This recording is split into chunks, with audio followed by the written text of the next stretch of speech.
પાર્ટીના પૂર્વ ધારાસભ્ય ભાયાણી ભાજપમાં જોડાયા છે। પ્રદેશ પ્રમુખ સી.આર. પાટીલની હાજરીમાં તેઓએ કેસરીયો ધારણ કર્યો છે। જૂનાગઢના ભેંસાણમાં પાટીલે ભાયાણીને પહેરાવ્યો કેસરીયો ખેસ। વિસાવદરથી તેઓ ધારાસભ્ય હતા। ભાયાણી સાથે અનેક કાર્યકરો પણ ભાજપમાં જોડાયા છે।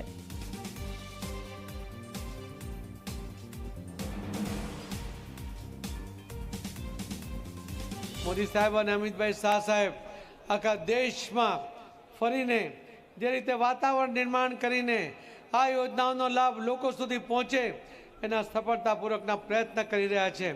અને ત્યારે આપણે ગુજરાતની અંદર પહેલાં પણ 2 વાર 26માંથી 26 લોકસભાની સીટો જીત્યા છે। આ વખતે તો આદરણીય પ્રધાનમંત્રી નરેન્દ્ર મોદી સાહેબ હેટ્રિક કરવા જઈ રહ્યા છે। ત્રીજી વાર પ્રધાનમંત્રી બનવા જઈ રહ્યા છે ત્યારે આપણે પણ ગુજરાતમાં હેટ્રિક કરવી છે।